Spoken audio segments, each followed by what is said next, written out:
Não é verdade? Concentre-se em agradar a Deus e em descobrir o chamado dele para a sua vida. Identifique-o. Ore por seu chamado. Envolva-se com ele.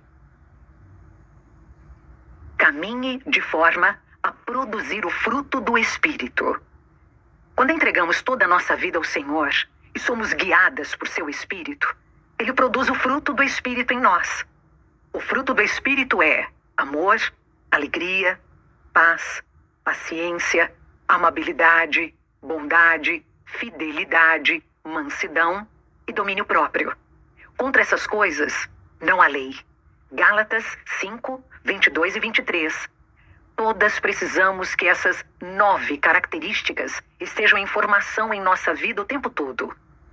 Apesar de nossa justiça decorrer da obra de Jesus na cruz, isso não nos dá o direito de operar sob o poder do Espírito Santo sem viver de maneira decente e íntegra.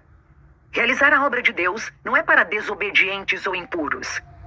Os que pertencem a Cristo Jesus crucificaram a carne, com as suas paixões e os seus desejos. Se vivemos pelo Espírito, andemos também pelo Espírito. Gálatas 5, 24 e 25. Quando você tem o coração puro, as linhas de comunicação entre Deus e você se mantêm abertas, bem como o canal pelo qual o Espírito Santo pode conduzi-lo. Esta é a chave, ser conduzida pelo Espírito Santo. Quando você opta por ser conduzida pelo Espírito, está escolhendo caminhar na luz. Outrora vocês eram trevas, mas agora são luz no Senhor. Vivam como filhos da luz, pois o fruto da luz consiste em toda bondade, justiça e verdade. E aprendam a discernir o que é agradável ao Senhor. Efésios 5, de 8 a 10.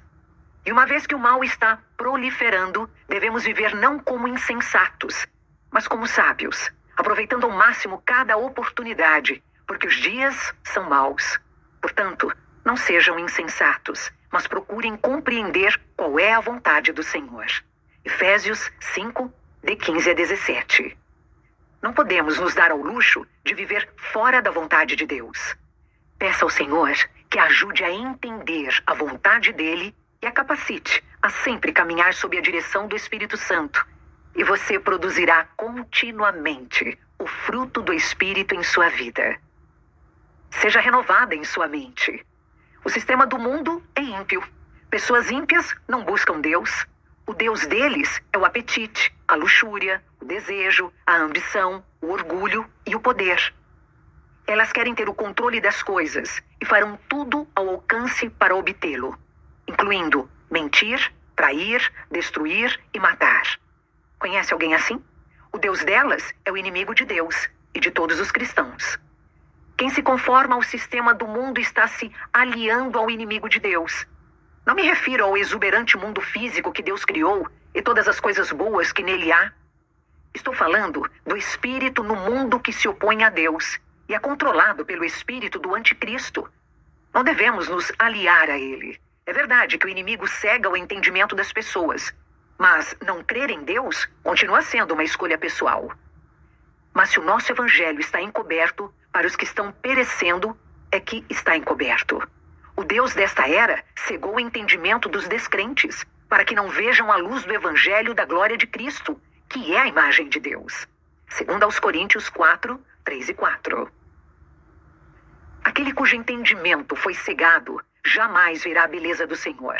Deus quer que resistamos ao modo de pensar contrário a Cristo. A Bíblia nos diz em Efésios 4, de 17 a 19. Não vivam mais como gentios, que vivem na inutilidade dos seus pensamentos. Eles estão obscurecidos no entendimento e separados da vida de Deus por causa da ignorância em que estão, devido ao endurecimento do seu coração. Tendo perdido toda a sensibilidade, eles se entregaram à depravação, cometendo com avidez toda espécie de impureza. E diz também em 1 de João 2, de 15 a 17. Não amem o mundo nem o que nele há.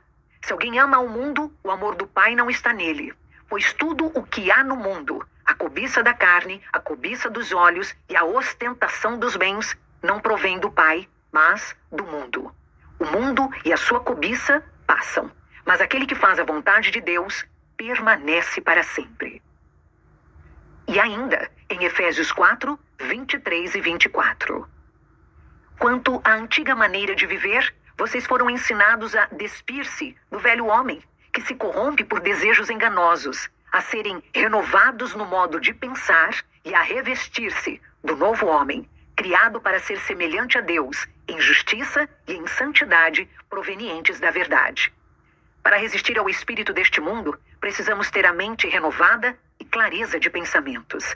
Agradeça a Deus todos os dias, porque Ele nos dá a mente de Cristo. Pratique o perdão. A pessoa que não sabe perdoar consome tempo e energia excessivos e está muito abaixo de quem Deus a criou para ser. Não desperdice sua vida assim. É verdade que as pessoas nos magoam a ponto de desejarmos vingança e guardar rancor daquilo que elas fizeram. Mas o perdão é um assunto de destaque na Bíblia. Por isso não devemos ignorar o mandamento de Deus para perdoarmos uns aos outros. Se decidirmos ignorá-lo, estaremos assumindo um grande risco. Jesus disse em Mateus 6, 14 e 15: Se perdoarem as ofensas uns dos outros, o Pai Celestial também lhes perdoará. Mas, se não perdoarem uns aos outros, o Pai Celestial não lhes perdoará as ofensas. Não poderia ser mais claro. A menos que pratiquemos o perdão, Deus não ouvirá nossas orações.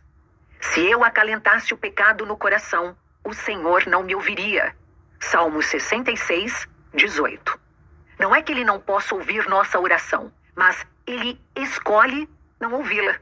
Às vezes, quando pensamos que já perdoamos determinada pessoa ou ofensa, nosso coração sorrateiramente volta a abrigar o ressentimento.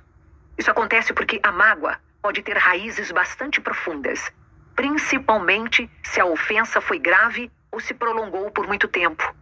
Se você está com dificuldade em perdoar alguém, peça ajuda de Deus e Ele a ajudará.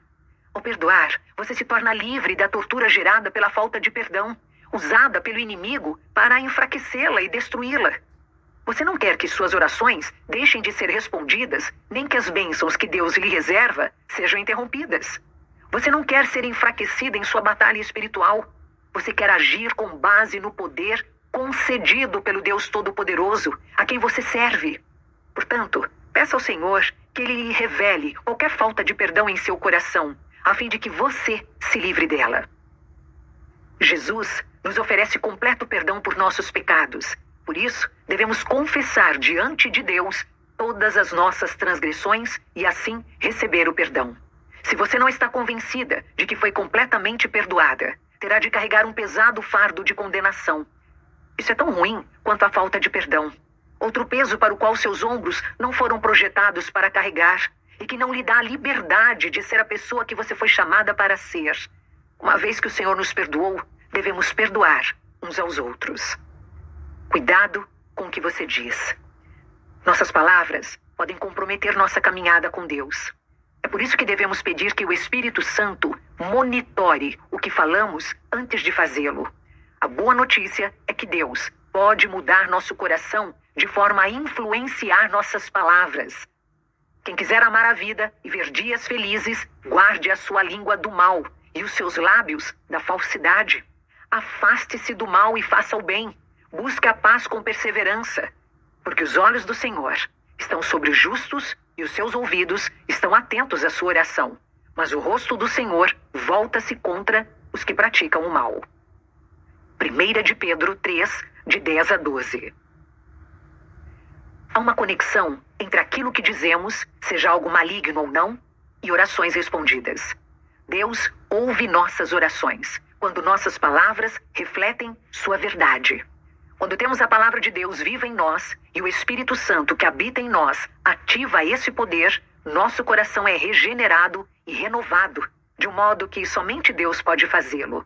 E o resultado é que coisas boas fluem de nosso coração e são refletidas em nossas palavras. Quando nos abrimos para a verdade da palavra de Deus, ganhamos vida espiritual. Nossa vida é renovada diariamente. Isso nunca falha.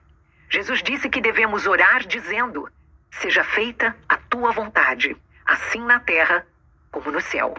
Mateus 6, 10. Deve ser a nossa vontade fazer a vontade do Pai.